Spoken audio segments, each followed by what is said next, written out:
Harry Potter and the Cursed Child wins the award for Best Play at the 72nd Annual Tony Awards at Radio City Music Hall in New York on June 10, 2018. SARA KRULWICH, the New York Times news service, the acclaimed and sprawling British import Harry Potter and the Cursed Child and the shimmering, American, grown-up musical The Band's Visit were the big winners at the Tony Awards on Sunday.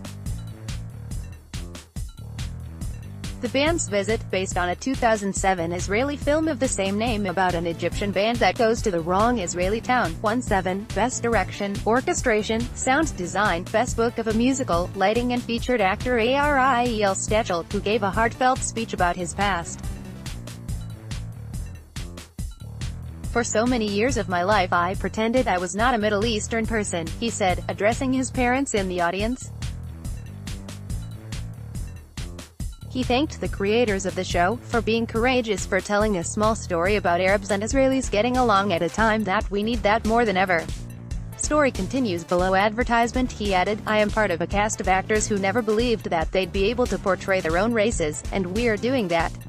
The show's director, David Cromer, said the musical is also about loneliness and despair, and asked everyone to reach out to anyone for whom despair is overwhelming. The two-part spectacle Harry Potter and the Cursed Child had captured 6, including Best Play, Book, Lighting, Sound Design, Orchestrations, and director John Tiffany, who asked the crowd to sing Happy Birthday to his boyfriend. They obliged. Andrew Garfield won his first Tony, for Best Leading Actor in a Play, for playing a young gay man living with AIDS in the sprawling, 7-hour revival, Angels in America, Opposite Lane.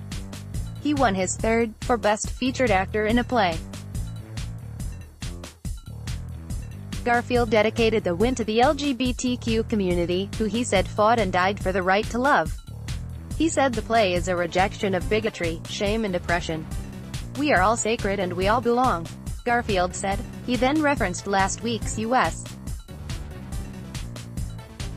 Supreme Court decision which ruled in favor of a baker's right to deny a gay couple a wedding cake based on his beliefs. "Let's just bake a cake for everyone who wants a cake to be baked," he said, to rousing applause. Lee said the play still speaks to society in the midst of political insanity.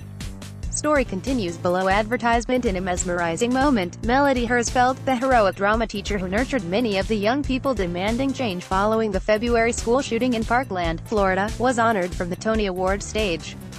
Hersfeld, the one-woman drama department at Marjorie Stoneman Douglas High School, was cheered by the crowd at Radio City Music Hall.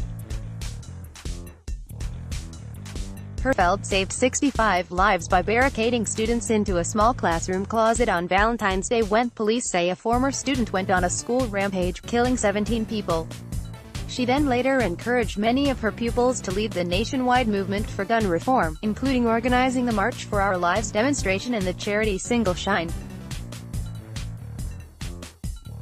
Members of Hersfeld's drama department took the Tony stage to serenade her with Seasons of Love from Rent. In other wins, Glenda Jackson added to her impressive resume with the Tony Award for Best Actress in a Play for her work in a revival of Edward Albee's Three Tall Women. That show also yielded the featured actress win to Roseanne star Laurie Metcalf. Billy Joel gave his friend Bruce Springsteen a special Tony Award. "This is deeply appreciated, and thanks for making me feel so welcome on your block," the boss said. Later, Springsteen will perform My Hometown on the piano from his sold-out one-man show. Co-hosts Josh Groban and Sarah Bareilles kicked the show off with a self-parodying duet on piano for all the losers out there, including them. Story continues below advertisement. Neither Bareilles nor Groban have won a Grammy or a Tony despite selling millions of albums and appearing on Broadway. They turned that into a playful song. "Let's not forget that 90% of us leave empty-handed tonight. So this is for the people who lose, most of us have been in your shoes," they sang in the upbeat opening number. "This one's for the loser inside of you." 2 new musicals led the nominations for the top Tony Award crown, with Tina Fey's Mean Girls and SpongeBob SquarePants receiving 12 nods each. The revival of Angels in America had 11 and the two-part play Harry Potter and the Cursed Child had 10. Many critics have tapped the band's visits as their odds-on favorite to be crowned Best New Musical. The revival of Carousel won 2 awards, choreography and for Lindsay Mendez, who won Best Featured Actress in a Musical. She accepted in tears, recounting that when she moved to New York she was told to change her last name to Matthews or she wouldn't work. She said she was happy to be in a production that celebrates diversity and individuality. To all artists out there, she said, just be your true self and the world will take note. Josh Groban and Sarah Bareilles co-hosted the awards show. Neither Bareilles nor Groban have won a Grammy or a Tony despite selling millions of albums and appearing on Broadway. They turned that into a playful song that kicked off the evening. Michael Zorn, the Canadian press. One of the show highlights was the lively performance by the cast of Once on This Island that included a sand-filled beach, real water and a goat. On stage, guests were volunteers and staffers from 3 organizations that bring relief to areas impacted by natural disasters. Getting buzz from appearing on the telecast can dictate a show's future, both on Broadway and on tour.